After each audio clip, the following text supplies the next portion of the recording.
그래서 이 구속의 사건은 우리만 알 것이 아니라 나발을 불어야 돼요.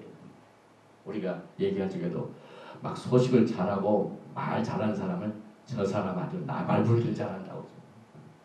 그런데 세상 나팔을 불면 안 되는 거예요. 은나팔. 은나팔이 뭡니까? 주님의 구속의 사건을 알려야 합니다. 주님이 우리를 구원하신 이 사건을 선포해야 됩니다. 그리고 그 은나팔을 불 적마다 이스라엘 백성은 이동을 했죠. 우리는 이 구속을 받은 백성들은 늘 하나님의 임재하심과 주님이 이제 예루살렘에 천년왕국의 센터를 삼습니다. 우리는 그것을 향하여 언제나 이동할 준비를 해야만 합니다. 나팔 소리가 울리면은 그곳으로 향할 준비를 해야만 됩니다.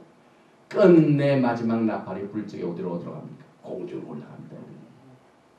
이동할 준비를 해야만 됩니다. 그 다음에 보석이 나오죠.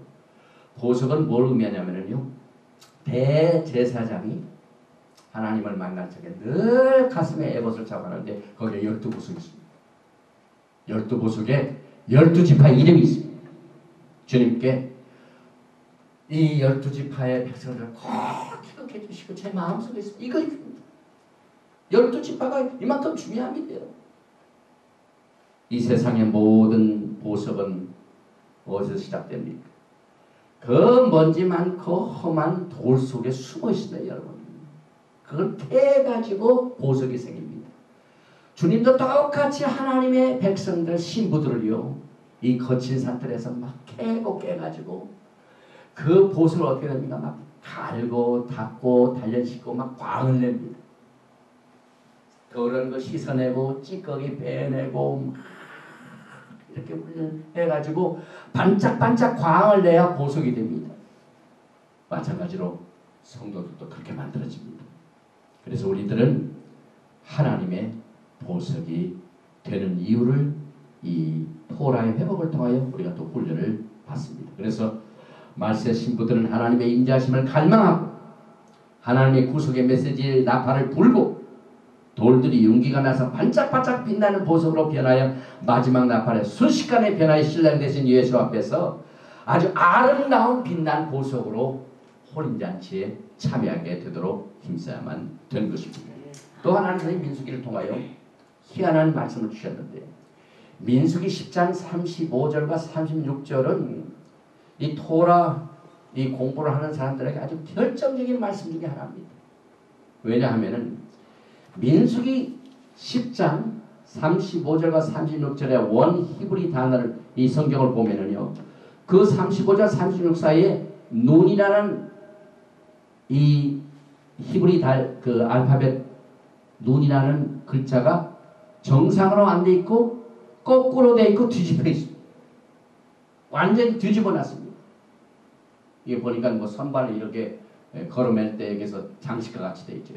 이게 무슨 우선 이 민수기 10장 35절과 36절이 무슨 말씀이에요? 보니까 민수기 10장 35절 괴가 떠날 때는 이거 광야에서 훈련받은 겁니다. 하나님의 괴가 떠날 때는 모세가 가로되 여호와여 일어나서 주의 대적들을 흩으시고 주를 미워하는 자로 주의 앞에서 도망하게 하소서. 모세가 꼭 그랬습니다. 광야에서 구름기둥이 움직여 가지고 괴를 움직일 때는 그 움직이기 전에 모세가 언제나 괴가 떠날 때는 여호와여 일어나사 주의 대적들을 흩으시고 주를 미워하는 자로 주의 앞에서 도망하게 하소서. 지금 마지막 때 하나님의 백성들이, 이스라엘 백성들이 이번 달에 이것이 필요합니다. 지금 이스라엘을 잡아주려고 하는 나라들이 막 전 세계 가득 차 있습니다. 심지어는 백악관에 아주 베테랑 기자 헬렌 토마스라는 그 여자가 아주 백악관의 제일 고참 백악관 출입 기자인데 지난주에는 망발을 했습니다. 망발. 뭐라고 말했냐면은 왜 유대인들이 거기 있는지 그 남의 팔레스타인 땅에 와가지고 침략한 땅 빨리 거기서 떠나가지고 다 본국으로, 본국이 어디냐고 했더니 옛날 살던 독일, 옛날 살던 폴란드, 또 미국으로 다 가야 된다고 하니까 어떤 기자가 하는 얘기가 그 독일에서 그 집이라고 당신이 얘기하는 집이라는 독일에서 유대인들이 600만이나 죽었습니다. 여러분. 이렇게 망발을 했어요. 그래가지고 지금 그 사람이 79살인데 마지막 때를 좀 잘해야 되는데 그 막말을 해가지고 지금 허스트 뉴스 회사에다가 막 인터넷 써서 막 그 기자를 쫓아내라고. 이스라엘을 그렇게 막말하는 이스라엘 백성들을 그 땅에서 쫓아내야 된다. 이렇게 막 공격하는 일들이 많은데 지금 이스라엘이 지금 레바이들이 무슨 말이냐면은 모세가 한 그대로 민수기를 통해서 훈련받은 그대로 토라를 통해서 훈련받은 그대로 여호와여 일어나서 주의 대적들을 흩으시고 주를 미워하는 자로 주의 앞에서 동행하소서. 이 헤브라이 무브먼트는 서클이라고 했죠. 모세 하면은 토라 예슈아는 샬롬.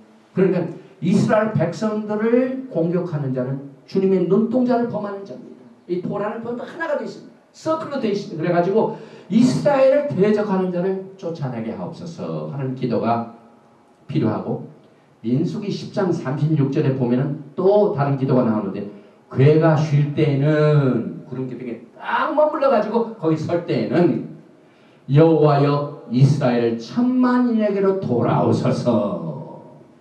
여기는 일어나소서, 여기는 돌아오소서. 이 민수기 10장 35절 36절이요. 어느 정도 중요하냐면요, 우리가 토라 하면은 모세 오경이라고 그랬죠. 모세 오경에다가 이 글자를 집어넣으면요 신경이 될 정도로 중요합니다. 창세기, 출애굽기, 레위기, 그 다음에 신명기로 4개 하고, 그 다음에 민수기의 10장 35절과 36절을 딱 가운데 두고 그 눈이 거꾸로 된 게 있죠. 그 전의 말씀, 이것이 또 하나의 말씀. 민수기 35장 36절에 또 하나의 말씀. 그 다음에 그 후에 남은 민수기 말씀. 민수기를 3개로 나눕니다. 10장 35절 36절에 전, 10장 35절 36절, 그 다음에 10장 35절 36절 후, 요 셋으로 나눠가지고 창세기, 출애굽기, 레위기, 신명기, 그 다음에 민수기 3개 가지고 지혜의 7기둥으로 유대인들이 공부를 합니다.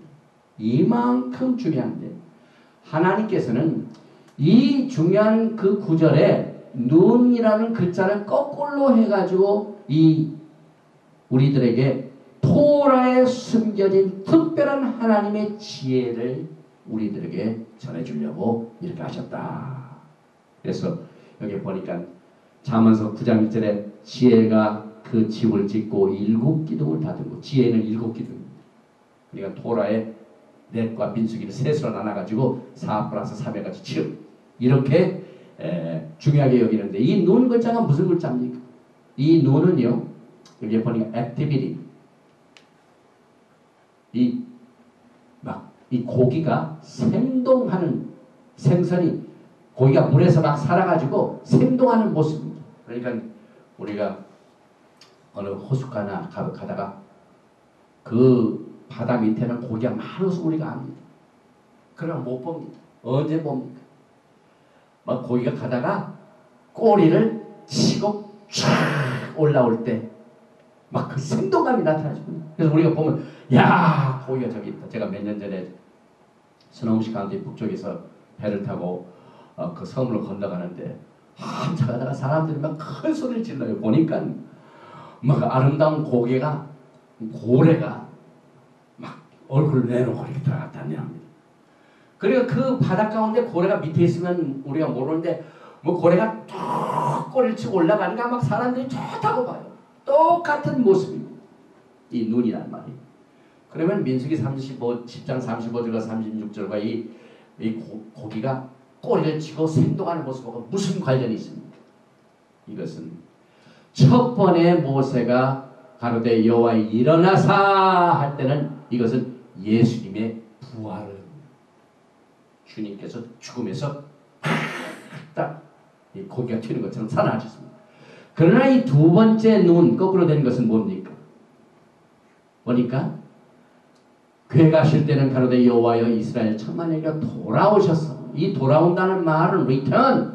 이 구절은 예수와께서 신부들을 데리러 재림하실 때 죽은 자들이 일어난 성도들의 부활의 사건을 말합니다. 다시 말해 휴거를 말합니다. 그래서 민수기 10장 35절에 돌아오셔서 일어나셔서, 이 말은 예수님의 초림 때 부활과 예수님의 재림 때